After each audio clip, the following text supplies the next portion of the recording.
used to be. If you're weak enough to leave me. Good evening, everybody. I'd like to welcome you and thank you all for joining us to our first episode of Grains of Wisdom, an online webinar format in which we will be engaging in some insightful conversation with Master Distiller and Blender here at Powerscourt Distillery, Mr. Noel Sweeney. My name is Caroline Gardner. I am marketing manager here, but I will be hosting you this evening. And I hope, and we all hope here at Powerscourt, you're doing very well out there. So just a little bit of housekeeping before we start. We've had a massive response to our invite this evening, to this evening's webinar, and which we're absolutely delighted with, but it just means there were a large amount of people on the call. So you will have noticed when you joined, we have asked you to remain on mute and have your video turned off. It'll just help the webinar to move more smoothly. If you have any questions that arise during the webinar, which you'd like me to put to Noel, please use the chat function at the bottom of your screen. And we will aim to get through them.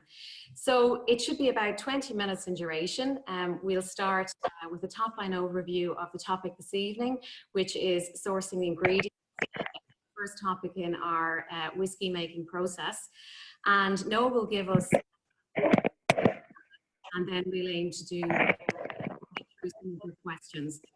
So without further ado, I'd like to hand you over to the award-winning Whiskey Hall of Fame inductee and Master Distiller and Blender here at Powerscourt Distillery, Mr. Noel Sweeney. Good evening, everybody, and it's very nice to be with you this evening.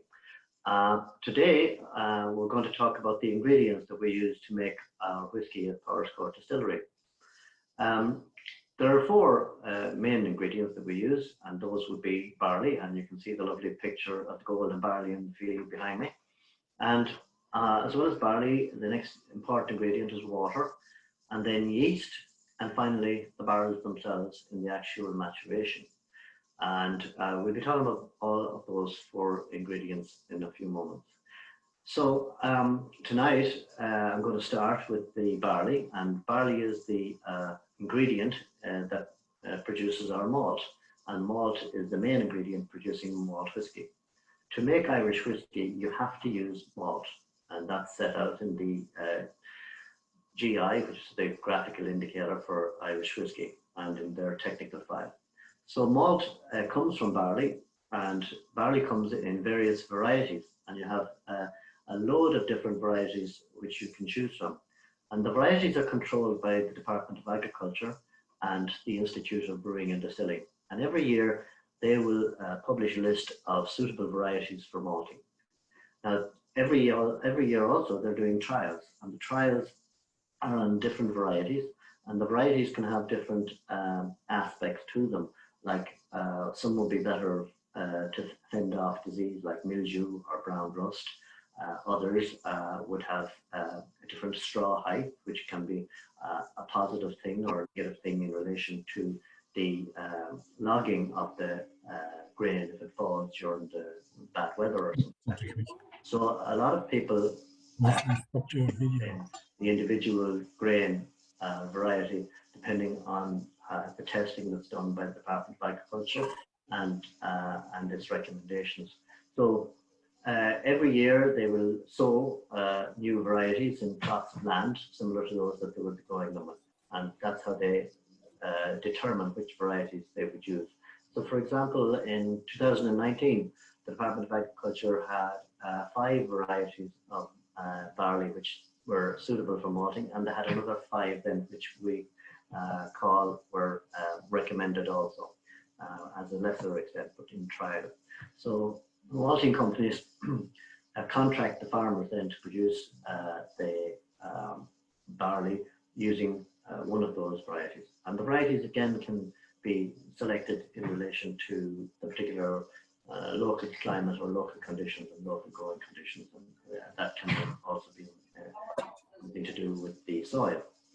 So the barley then, once it's matured and harvested, it has to be dried, and then it's sent to the malting plant, and the malting plant will germinate that seed when they're ready to make malt, and they steep it in water, bring it to about an inch of the root's length, and then they stop the germination by drying it. And that's what we would receive in Powerscourt Distillery, is the malt for our malt whiskey. The other whiskey that we produce in Powerscourt is, of course, pot still. And pot still requires that you use ordinary barley. Now, I mean ordinary insofar as it's not malted, but equally as well, that barley can be what we call a feed barley, which is a lesser quality in respect of the actual barley. The best quality barley usually goes for malting. But feed barley is quite adequate to use in the production of pot still, and under the regulations in the technical file, you can have to use a minimum of 30% barley and a minimum of 30% malt in the production of pot still. Also, you can use other cereals there as well. So that's all about the barley side of things, and then we can move on to our water. The water, which comes underneath the Powerscourt estate, and the well that we have is about 30 meters deep. The water is filtered through the ground, and water that's roughly 120 feet below ground is suitable for potable drinking. It's potable water.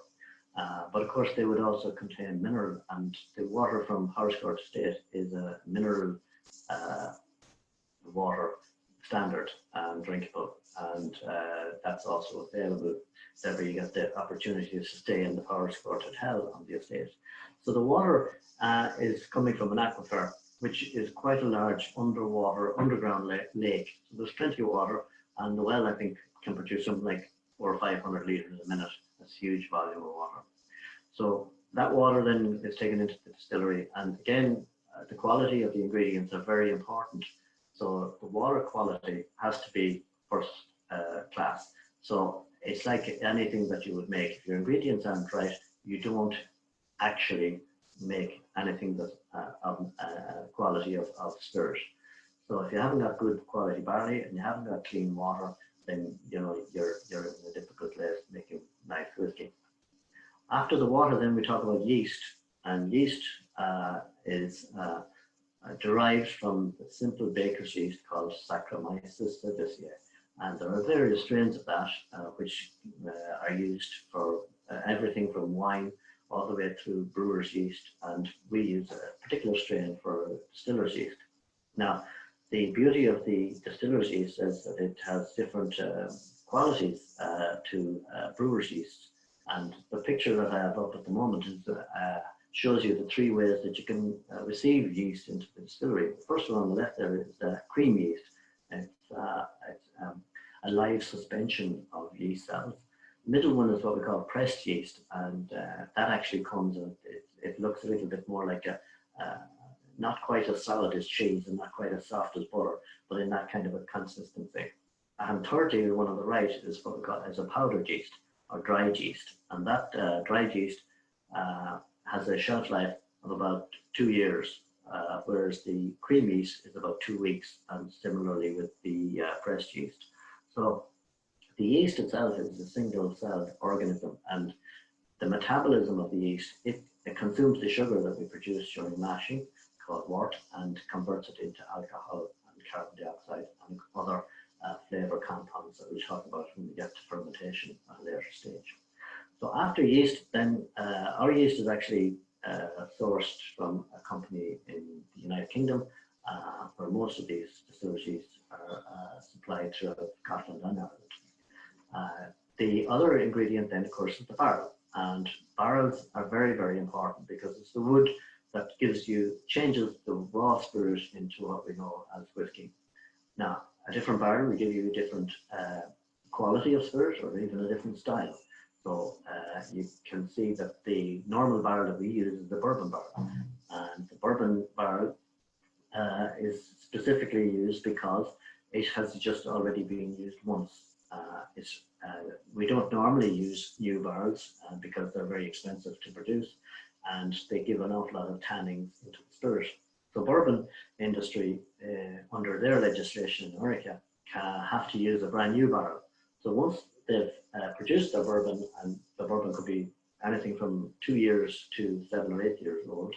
They then have these barrels available for other spirits to mature in, and Scotch, Irish, rum, and other spirits are used making bourbon barrels. Now, bourbon barrels as well, and we'll talk a lot more about casks in the maturation side of things when we get to that in another evening. The bourbon barrels give it a very nice vanilla and sweet flavor. And other barrels that we can use are from wine casks to the likes of sherry, Madeira, port, rum, whatever. And they all give it a flavor and consistency. That's great, Noel, and thank you for that overview. So great to see some questions coming in there, but we have one or two that came in there from people who actually registered with us, and we might do those first. So Grisha wanted to know what the steps in the production process are that are most influential in terms of the whiskey style. Well, every aspect of the production is very, very important in giving us the quality of that we want. In the style, quite as important as the ingredients. Effectively, we'd go through the same process. However, to produce a malt whiskey is probably the easiest spirit to produce because there's very little effort in the mashing of it. But that in itself is an art because you have to mill it correctly, and then the mashing converts the starch to sugar. If you're using other ingredients like barley, it's much more difficult to convert the starch in the barley to sugar because the enzymes aren't embedded in the barley, and you need to be very careful on how that is achieved. That actually, Noel, would also lead into another question that James had around the quality of the barley. Now, I know you've already kind of touched on that, but again, maybe you can elaborate a little bit more on the effect that has on the end product. Obviously, the quality of the barley is very, very important. I think the question that was asked at one stage also was it where it was grown, and the area in which it was grown. Is that important? And in my experience, we haven't seen a big difference in the quality of the spirit that you can produce from different areas of the country where barley is grown for malt. This whole idea, I think, comes from the French wine area, where the terroir is very, very important. The quality of the ground. So you have different soils can give you different grapes, and the vines have roots that spread something like 7 meters into the ground. So the ground is very important in wine making, where in barley the roots on the barley don't go as deep into the ground at all. And they just take the minerals. So you would need to have a good fertile soil for certain.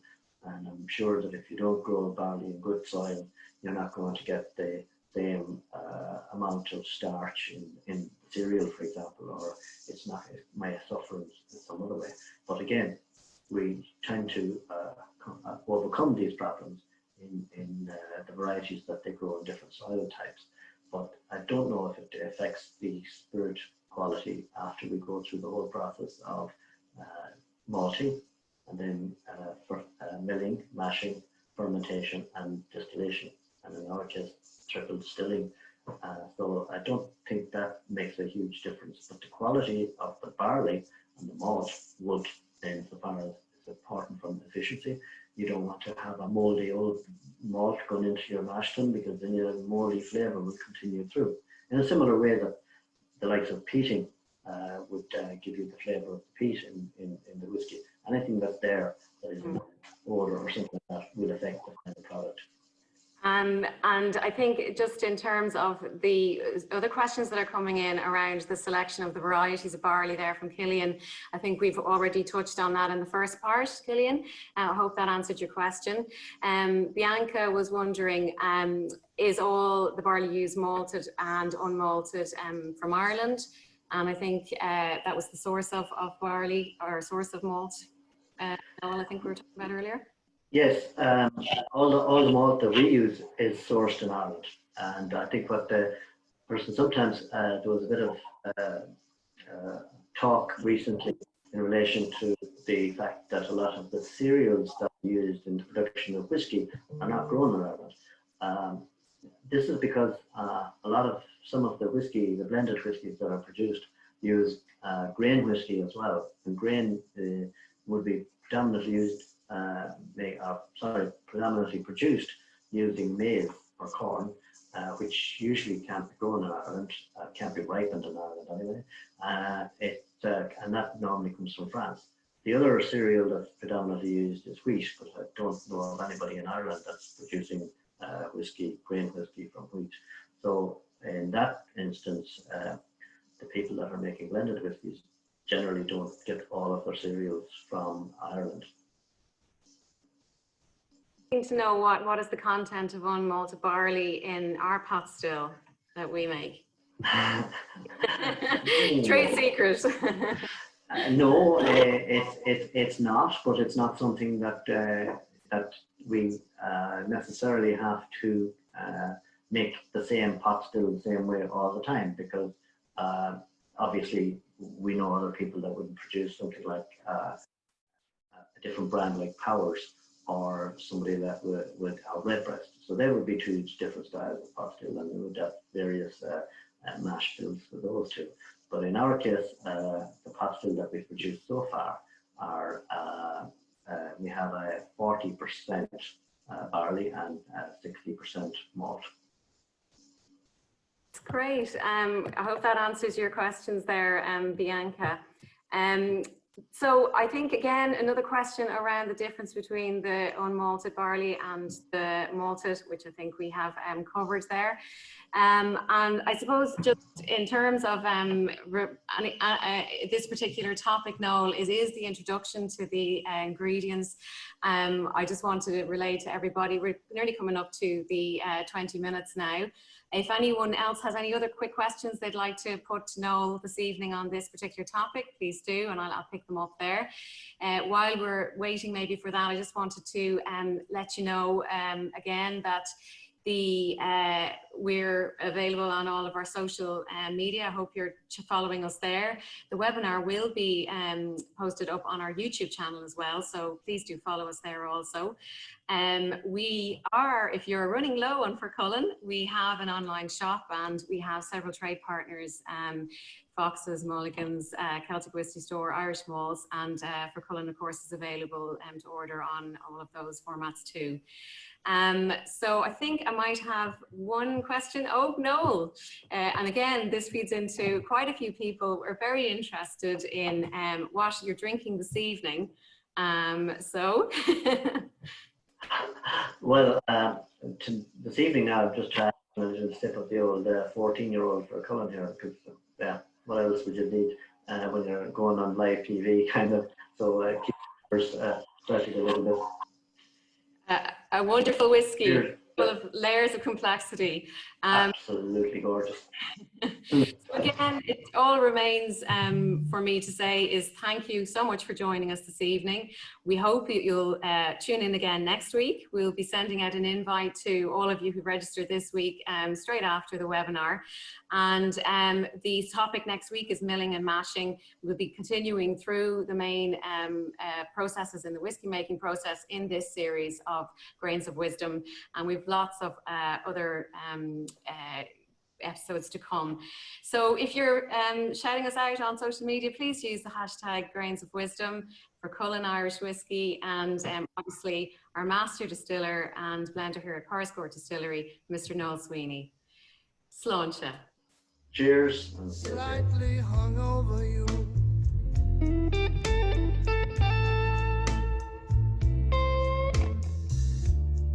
Slightly hung over. Slightly hung over you.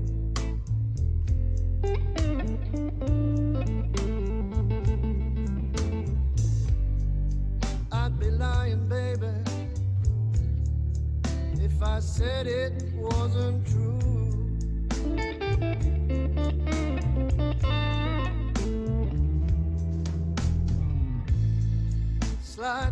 hungover,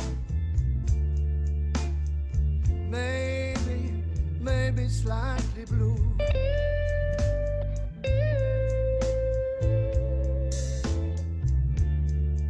Slightly hungover, maybe slightly blue.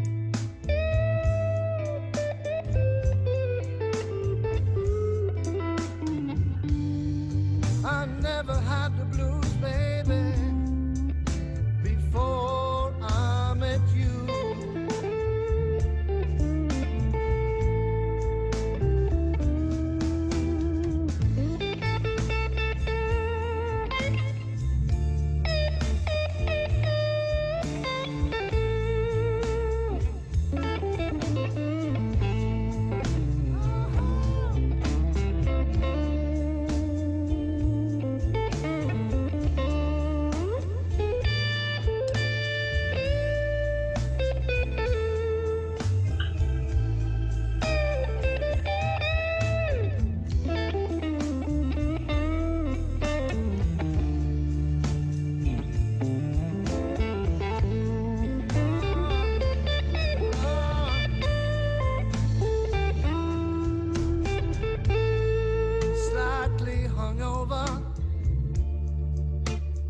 Slightly hungover you.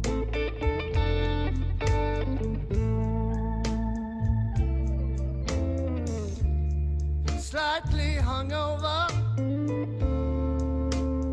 slightly